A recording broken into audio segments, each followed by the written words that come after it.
The North Atlantic had become a graveyard of steel and men. Every dawn brought new wreckage floating on waves, stained black with fuel oil, each piece telling the story of another merchant ship that would never reach port. In the first months of 1942, German U-boats prowled these waters like wolves, striking from the depths with devastating precision before vanishing into the murky darkness below. Allied convoys limped across the ocean, their escorts desperately dropping depth charges into empty water, while submarines circled unseen beneath their keels. The numbers told a horror story that kept admirals awake at night. Ships were being sunk faster than they could be. Built, supplies drowning before reaching Britain's desperate shores. The war effort itself hung by a thread as thin as a periscope's wake. In the operations room of the Naval Research Facility in Washington, charts covered every wall like accusations. Red markers indicated lost vessels, their positions forming a constellation of failure stretching. Across the Atlantic, officers gathered in tense clusters, their voices sharp with frustration as they debated tactics that continued to fail. The technology they relied upon seemed almost medieval against an enemy who had mastered the art of underwater warfare. Sonar pulses bounced uselessly off thermal layers and schools of fish, while depth charges exploded in the wrong coordinates, wasting precious resources on empty ocean. Every strategy session ended the same way, with grim faces and the knowledge that tomorrow would bring more casualty reports.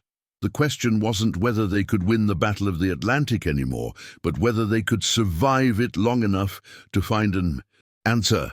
Beyond the conference rooms, in corridors polished to a military shine, the unseen workforce kept the facility running. Janitors pushed their carts through hallways where classified discussions echoed off tile walls, their presence so routine that officers spoke freely around them. These were the invisible people, expected to clean without listening, to serve without thinking, to remain as unnoticed as the mops they wielded. Yet invisibility grants its own kind of access, and routine blinds those who mistake authority for wisdom.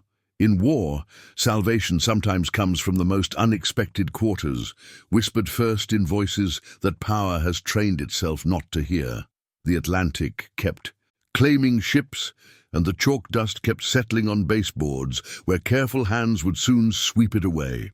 Sarah Mitchell's hands moved with practiced efficiency across the baseboards of the Naval Research Facility, her cloth tracing lines through the perpetual dust that settled like snow in these endless corridors. She had learned to make herself small in this building, to fold her presence into something manageable for the white officers who passed without seeing her face. The uniform they provided hung slightly loose on her frame, marked with the facility's insignia that granted access but not belonging. Each morning she arrived before dawn, entering through the service entrance, while researchers strode through the front doors into their world of equations and authority. Her mother had warned her that education wouldn't matter in a place like this, that the sharp mind Sarah possessed would be wasted on work that required only strong knees and silent compliance. But war had opened certain doors, even while keeping others firmly locked, and a paycheck that supported her family demanded swallowing pride like bitter medicine. The discrimination revealed itself in countless small cruelties that accumulated like the dust she swept away. Officers discussed classified matters freely in her presence, as if her brown skin rendered her deaf or simple, when she once politely corrected a lieutenant who dropped papers, suggesting they belonged in a different folder based on the markings she'd observed. His face had hardened with an anger that seemed wildly disproportionate to her gentle tone. Her supervisor, a stern white woman named Mrs. Henderson, watched her constantly for infractions while other cleaners took extended breaks without consequence. The colored bathroom stood in the building's basement, a daily reminder of her designated place in this carefully ordered hierarchy. Yet Sarah had inherited her father's stubborn intellect and her grandmother's quiet dignity, qualities that whispered she was meant for something beyond baseboards, even if the A world refused to see it. She pushed her cart toward the operations wing, where voices grew heated behind partially open doors. The officers inside were arguing again about the U-boat problem, their frustration palpable in every sharp consonant that echoed into the hallway. Sarah paused at her work, her hands continuing their mechanical motion, while her mind engaged with the fragments of conversation drifting through the doorway. They spoke of detection failures and wasted depth charges, of submarines that vanished like ghosts in water too murky for their instruments to penetrate. Something in their desperation caught at her thoughts, planting a seed that would germinate in soil these men would never think to cultivate. Her reflection appeared faintly in the polished floor, a ghost woman cleaning a building full of people who couldn't imagine she might hold answers they desperately needed. But Sarah had learned that being underestimated created space for observation, and observation was the first step toward understanding what others had missed. She moved on to the next section of corridor, her ears open and her mind quietly working on problems that weren't supposed to be hers to solve. The conference room door stood ajar, just enough for sound to escape, and Sarah recognized the voices immediately. Commander Phillips with his Massachusetts accent, sharp as winter wind, and Captain Morrison, whose Kentucky drawl grew thicker with frustration. She worked her way along the corridor's edge, dusting the radiator covers with deliberate slowness, her presence as unremarkable as the furniture. Their words painted pictures of catastrophe in the Atlantic, of merchant ships torn apart by torpedoes in the darkness, of sailors swallowed by black water, while U-boats slipped away like phantoms.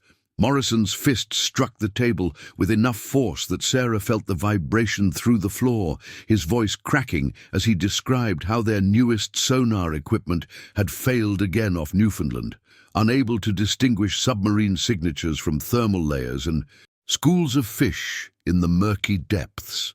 Phillips responded with technical details that Sarah absorbed despite having no formal training in naval warfare. The depth charges dropped blindly into water the color of steel, he explained, detonating hundreds of feet from their targets because the detection equipment couldn't penetrate the Atlantic's turbulent darkness. Searchlights from escort vessels illuminated only surface water, useless against threats lurking in the deep, where visibility dropped to mere inches even at noon. A younger officer, she thought it might be Lieutenant Cooper, whose kind eyes had once acknowledged her with a genuine nod, suggested chemical markers, but Morrison dismissed it immediately, stating that everything they'd tested either dispersed too quickly in the current or failed to show up against the ocean's natural darkness. The resignation in their voices carried the weight of sailors already dead, and those who would follow, men whose lives depended on solutions these brilliant officers couldn't find, despite their years of training and access to the military's finest resources. Sarah's cloth moved in slow circles across the brass radiator grate, but her mind worked with different machinery entirely. She thought of the physics book she'd borrowed from the colored library, read by candlelight after her family slept, the principles of light, refraction and particle suspension that had fascinated her since childhood. Her father, a Pullman porter with an engineer's mind, trapped in a servant's uniform, had taught her to see problems as puzzles waiting for the right perspective. These officers approached the U-boat challenge from above, thinking in terms of equipment and technology, but Sarah's position, overlooked, underestimated, cleaning in spaces between their important work, gave her a different angle entirely. She thought of visibility and contrast, of how to make the invisible seen not through complex machinery, but through understanding what the human eye could catch when given the right conditions, to perceive what had always been there. The meeting dissolved into weary silence, chairs scraping as men stood to leave. Sarah moved her cart forward, eyes down, just another piece of the building's infrastructure as they passed without seeing her. But behind her carefully neutral expression, something crystallized, an observation waiting for the right moment to transform from thought into action, from invisible woman's insight into something that might save lives drowning in the Atlantic darkness. The bucket in Sarah's hands caught the afternoon light streaming through the third-floor laboratory windows, water sloshing as she moved between the benches where scientists had left their instruments scattered. Like abandoned toys, chalk dust coated everything, the residue of calculations scrawled across blackboards during frantic sessions, analyzing torpedo trajectories and submarine engineering. She worked her rag across a glass beaker, watching the white powder dissolve and swirl, creating momentary clouds that danced in the liquid before settling. Something about the movement arrested her attention, the way particles hung suspended when disturbed, how they caught the light, slanting through the window at precisely the right angle to become suddenly, brilliantly visible against the darker background of the laboratory bench beneath. She paused, cloth dripping, her mind making connections that no amount of formal education could teach. Only observation born from existing in overlooked spaces where seeing clearly meant survival. The officers had spoken of darkness, of water too murky for searchlights to penetrate, of U-boats invisible in depths where sonar failed. But what if visibility wasn't about piercing the darkness, but about creating contrast within it, about introducing something that could catch whatever illumination existed and transform from invisible to seen? She thought of her mother's laundry work, how bluing agents made white fabric appear brighter, not by adding whiteness, but by affecting how light reflected from the material. The chalk particles in her bucket didn't glow on their own. They revealed themselves by interacting with light differently than the surrounding water, becoming markers where none had existed moments before.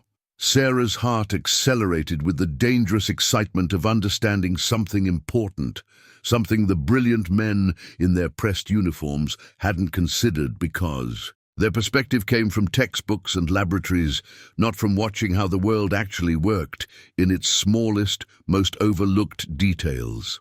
She moved to the window, holding the clouded water up to the light, watching how the suspended chalk created a visible trail even in the relatively clear liquid, imagining it magnified across the vast Atlantic darkness.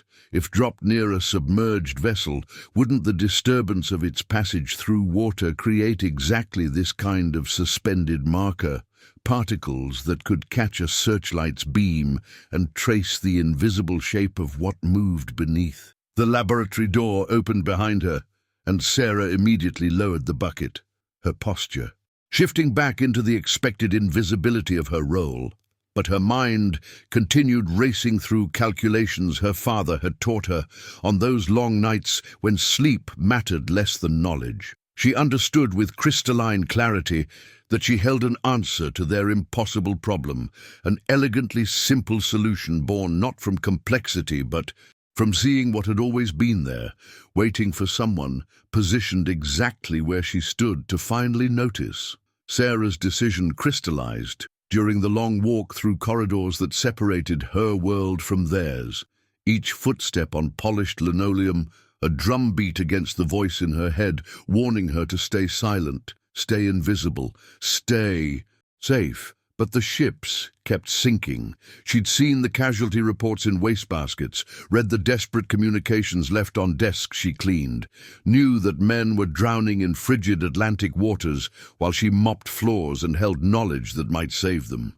She rehearsed her words carefully, stripping away technical language that might sound presumptuous from her mouth, settling instead on simple observation, presented humbly enough to slip past the fortress walls of their expectations. The bucket of chalky water came with her, tangible proof carried like an offering, though her hands trembled slightly as she approached Commander Harrison's office, where 3 officers stood reviewing, convoy routes marked in red across a massive wall map. The conversation died the moment she knocked, their faces turning toward her with expressions that shifted from surprise to irritation to dismissive amusement faster than she could speak her carefully prepared opening. Commander Harrison's jaw tightened visibly, his posture straightening into rigid disapproval, as though her presence itself violated some unspoken boundary more sacred than the security protocols governing their work. She pushed forward anyway, words tumbling out about particle suspension and light reflection and visibility in murky water, setting the bucket down and demonstrating how the chalk caught the desk lamps. Beam, creating luminous trails in the disturbed liquid.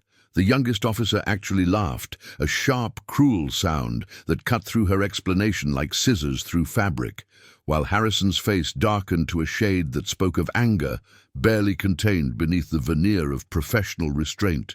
His voice, when it finally came, carried the weight of absolute authority exercised without mercy, each word precisely chosen to return her to her proper place in the hierarchy they all understood. He told her that strategic naval operations weren't improved by cleaning staff, that generations of trained engineers hadn't overlooked solutions a janitor might stumble upon, that her job was to empty trash and scrub floors, and absolutely nothing beyond those clearly defined boundaries. The other officers nodded agreement, one turning deliberately back to the map, as though she'd already ceased to exist, while Harrison's final instruction, delivered with cold courtesy that somehow stung worse than open hostility, directed her to remove herself and her bucket, and remember that discretion about matters overheard during her duties wasn't optional, but required. She felt the familiar weight settling back onto her shoulders, the crushing recognition that brilliance counted for nothing when delivered in the wrong skin from the wrong position, that the world would rather drown than accept rescue from hands it had decided were fit only for menial labor. Sarah retreated with her bucket, but the knowledge remained burning in her chest like swallowed fire that couldn't be extinguished by their dismissal or diminished by their contempt. She understood now that truth alone carried no power, that being right meant nothing without the voice to make others listen, and that somewhere in this vast machinery of war there had to be one person willing to hear what she knew, before more men died in darkness that didn't have to be absolute. The possibility felt impossibly distant as she returned to empty corridors and waiting mops, yet she couldn't release it, couldn't return to invisible compliance when visibility itself, the simple physics of seeing what hid beneath surfaces, had become the answer they desperately needed but refused to accept from her outstretched hands.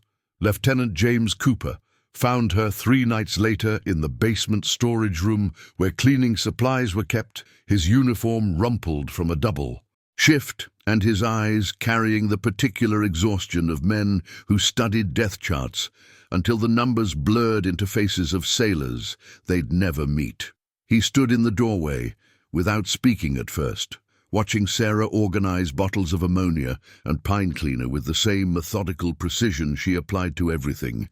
His presence announced only by the scuff of regulation shoes against concrete and the sharp intake of breath that came before difficult words. She knew immediately that he'd been there in Harrison's office, had witnessed her humiliation, and braced herself for whatever additional cruelty he'd come to deliver now that her uppity presumption had become wardroom gossip. But his voice, when it emerged, carried something unexpected, not pity, which would have been unbearable, but genuine curiosity wrapped in the cautious tone of someone stepping across boundaries he'd been raised to respect. He asked her to explain it again, the chalk theory, and this time he pulled out a notepad and actually wrote down her words as though they mattered, as though observation from unexpected sources might contain validity that credentialed arrogance had missed. Sarah felt suspicion war with desperate hope, wondering if this was elaborate mockery or test of some kind, but his questions proved too specific, too technically informed to be anything except authentic interest from someone who understood the physics involved. They talked in whispers between those chemical-scented shelves for nearly an hour, her explaining particle density and light diffraction while he sketched diagrams and calculated ratios, 2 minds bridging a chasm that society had constructed but circumstance now demanded they cross. He revealed that he had access to the naval testing facility at the Anacostia River, a small pool where torpedo mechanisms were calibrated, and that late-night sessions there wouldn't attract attention if someone wanted to run unauthorized experiments that official channels would never approve. The risk hung unspoken between them. For her, more disappointment and proof that hope was foolish.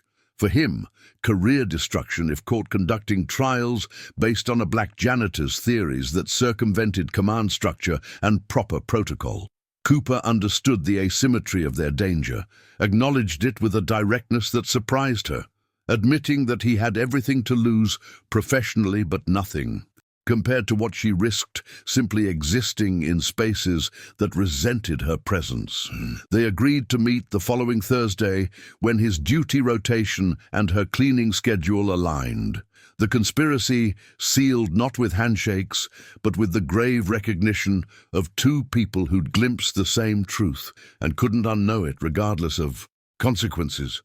Sarah watched him leave through the service entrance, his figure disappearing into November darkness, and allowed herself the smallest ember of possibility that perhaps being right might finally become enough if paired with someone willing to amplify what the world had tried to silence. The testing pool at Anacostia sat beneath a incorrugated metal roof that rattled with every gust of Potomac wind, its waters dark as ink under the single overhead lamp Cooper had dared illuminate, the space smelling of machine oil and river damp, and the metallic tang of equipment that had measured instruments of death for longer than either of them had been alive. Sarah stood at the pool's edge with her carefully prepared mixture, schoolhouse chalk, ground to powder, and combined with just enough mineral oil to create suspension without dissolution, while Cooper maneuvered a submarine model borrowed from the training division. Its miniature hull painted the same grey as the wolves that prowled Atlantic depths. They worked in silence, punctuated only by water lapping against concrete sides and the distant rumble of cargo trucks delivering supplies to the naval yard. Both acutely aware that discovery meant explanations, neither could adequately provide to authorities invested in maintaining proper order. The air between them hummed with scientific tension and social transgression, equally weighted, two forces that shouldn't coexist but somehow achieved perfect volatile balance in that forbidden space. Cooper submerged the model to 3 feet depth, positioning it in the pool's darkest corner where conventional detection would fail completely, then nodded for Sarah to begin her demonstration with the gravity of a man who'd staked something precious on being proven either visionary or fool. She released the chalk compound in a thin stream above where sonar calculations suggested the submarine lurked invisible, and for one terrible moment nothing happened except powder dispersing into meaningless cloud that seemed to validate every dismissal she'd endured. But then Cooper directed the searchlight at precisely the angle she'd specified, and the water transformed into revelation. The chalk particles illuminated like stars, tracing the exact outline of submerged metal below, creating a glowing signature that made the invisible suddenly undeniably present. Sarah's breath caught audibly, while Cooper swore softly, in astonishment, both recognizing they'd stumbled upon something that might actually matter, that could translate abstract theory into saved lives and shifted momentum in a war being lost beneath cold waves. They ran the test 17 more times that night, varying depths and angles and concentrations, Cooper documenting results with the meticulous precision of someone building a case that would face institutional skepticism, and Sarah refining her mixture with each iteration until the detection signature became unmistakable even under adverse conditions. The eastern sky had begun graying toward dawn when they finally ceased, exhausted and exhilarated, and bound now by shared knowledge that transcended every boundary society had constructed between their worlds. Cooper gathered his documentation while Sarah cleaned every trace of their experiment, both understanding without discussion that what happened next would test whether truth possessed sufficient weight to overcome the crushing gravity of prejudice and protocol. The walk back through waking Washington felt different somehow. The monuments and government buildings no longer merely symbols of power, but potential instruments of change if conscience could be convinced to override comfort. And Sarah allowed herself to imagine a world where being right might finally prove enough, regardless of who delivered the proof or what skin contained the insight that others had missed. Cooper stood before Commander Harrison's desk 3 mornings later, the testing documentation arranged in precise rows that trembled slightly beneath his unsteady hands, sunlight streaming through Venetian blinds to stripe everything in alternating bands of revelation and concealment. While tobacco smoke curled from the commander's neglected cigar like question marks, suspended in air thick with institutional authority. He'd rehearsed the presentation 17 times, each iteration carefully scrubbing Sarah's existence from the narrative, replacing her insight with vague references to anonymous observations and fortunate accidents that made him sound clever rather than honest. The words emerged smoothly at first, technical descriptions of chalk suspension and light refraction properties flowing with comfortable masculine confidence, Harrison nodding approval while making notes that might translate into commendations and career advancement built entirely upon foundations of theft. But somewhere between explaining particle density and demonstrating detection angles, Cooper's voice began faltering against the weight of what he was erasing. Not just Sarah's contribution, but her entire humanity, reducing a woman's brilliance to convenient absence so institutional comfort could remain undisturbed by truth. Too complicated for men invested in simpler stories. Harrison leaned forward with the satisfied expression of someone witnessing validation rather than discovery, already composing the memorandum that would carry Cooper's name upward through chains of command toward admirals and strategic planning committees, who'd implement the innovation without ever questioning its suspicious origin. The praise felt like coins of counterfeit currency accumulating in Cooper's chest, each word of commendation adding weight that compressed his lungs until breathing required conscious effort. And the decorated office began feeling less like professional achievement and more like elaborately furnished prison.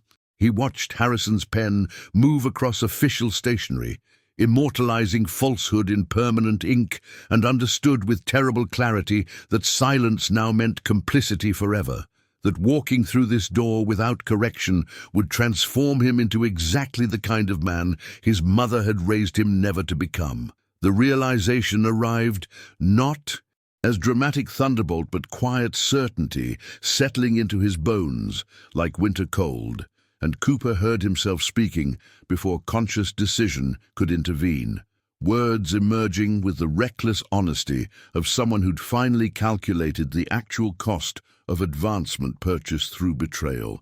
The confession spilled out in sentences that grew steadier as truth replaced fabrication, Sarah's name and position and brilliant observation filling the office, while Harrison's expression transformed from approval through confusion into something harder to classify. Perhaps anger mixed with administrative panic about implications neither man wanted to examine closely. Cooper described the pool, tests and Sarah's methodical refinement process, and the undeniable fact that innovation had emerged from someone authorities would never have consulted, his voice carrying the strange liberation that accompanies voluntary sacrifice of things you'd convinced yourself mattered more than integrity. Harrison remained silent for long moments after Cooper finished, cigar smoke continuing its lazy ascent, while both men contemplated how truth complicated the comfortable narratives institutions preferred, and whether winning wars justified perpetuating lies about who actually delivered the weapons that turned tides in humanity's favor.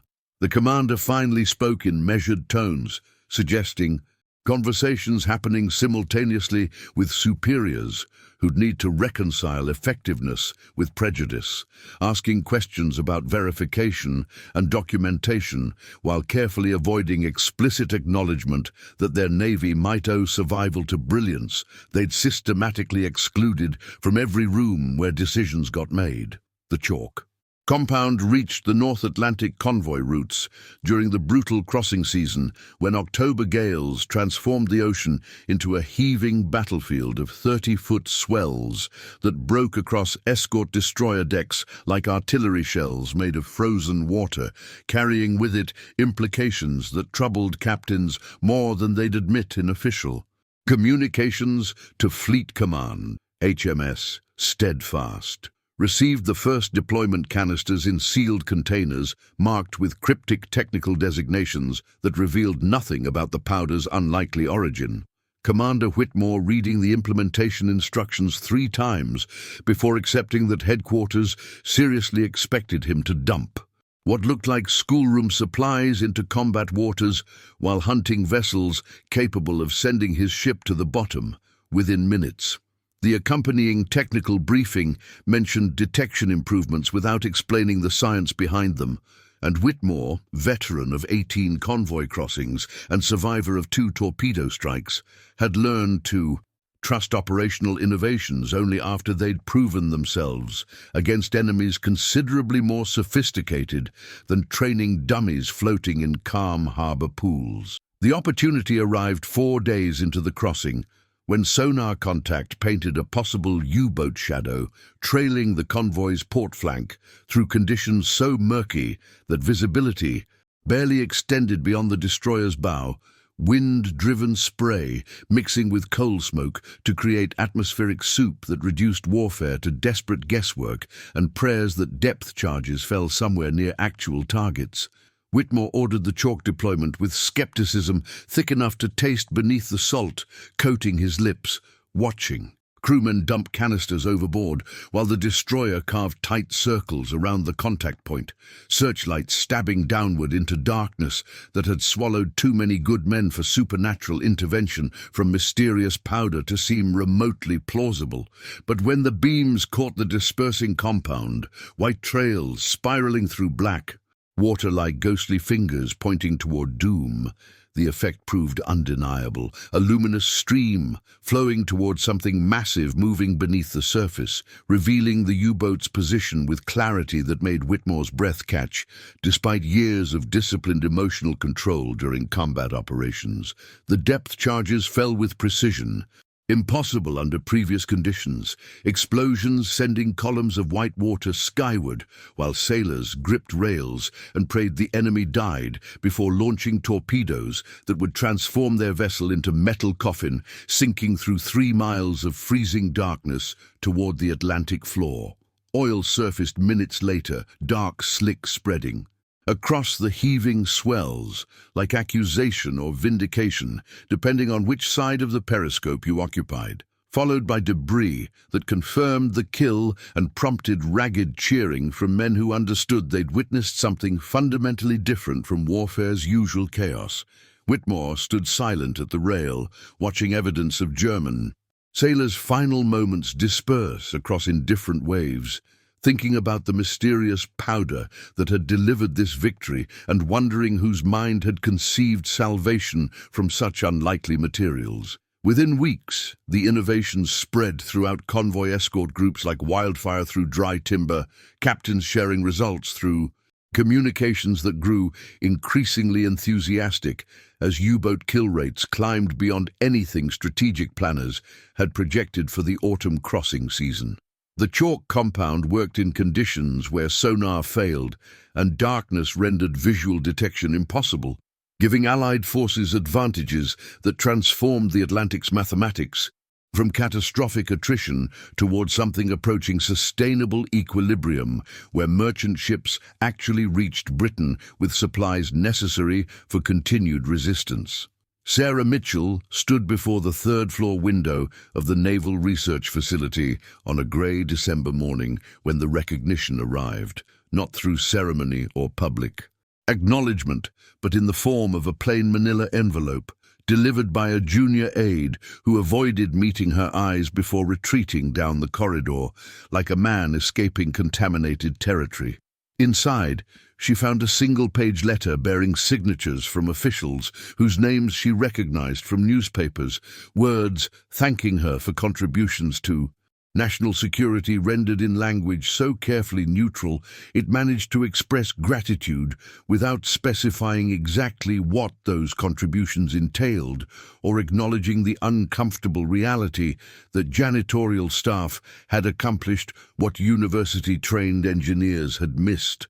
The letter mentioned no specifics about chalk compounds or U-boat kills, offered no details that might someday allow historians to reconstruct her role in turning the Atlantic's tide from catastrophic hemorrhaging towards survival, contained nothing except abstract appreciation wrapped in bureaucratic phrasing designed to satisfy someone's conscience while changing absolutely nothing about her circumstances or prospects beyond this moment.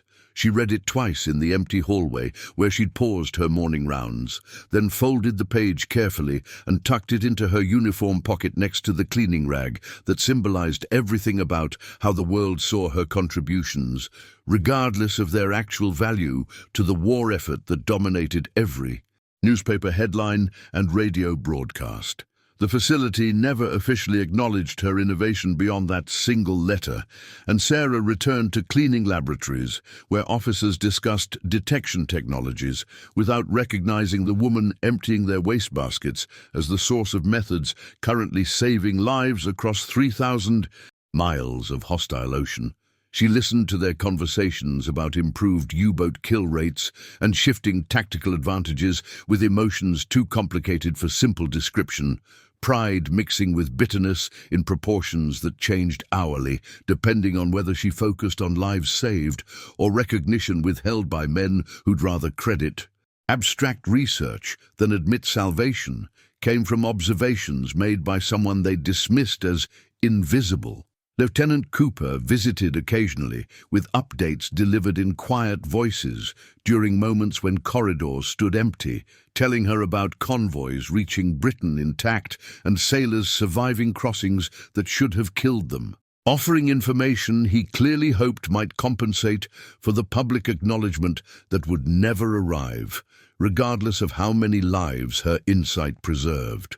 She appreciated his efforts while understanding their fundamental inadequacy, knowing that history would record this innovation as emerging from official naval research programs rather than from chalk dust observations made by a black woman whose name would vanish into archival silence, maintained by prejudices more durable than any military technology. Sarah continued her work through the war's remaining years, watching officers celebrate victories her contribution had enabled while she emptied their ashtrays and scrubbed their floors with hands that had changed naval warfare more effectively than most strategic planning sessions conducted in those same rooms. The Battle of the Atlantic's mathematics shifted from impossible bleeding toward hard-won equilibrium.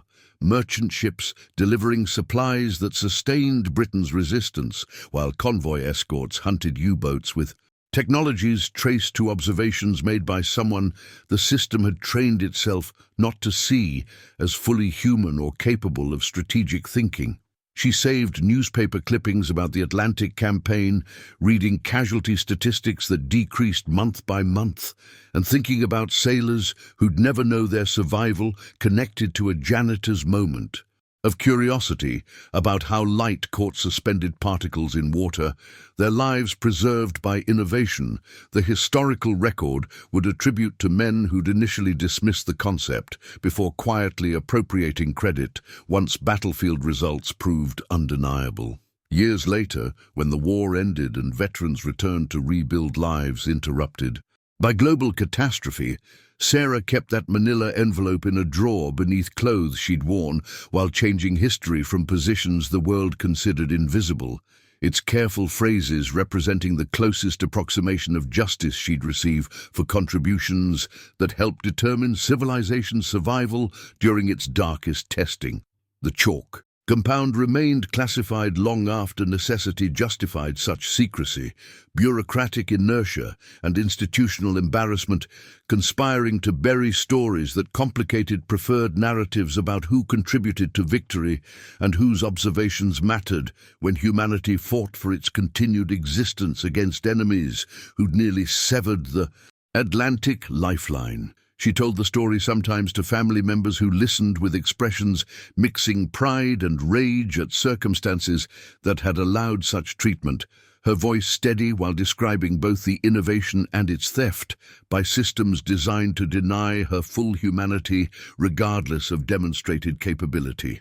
And somewhere in the North Atlantic, beneath waves that had witnessed so much dying, the waters held memories of chalk trails pointing toward submerged death, innovations born from observations made by eyes trained not to see themselves reflected in the historical record those innovations helped create. What untold stories from history might change how we see the past? Subscribe to discover more hidden truths that shaped our world.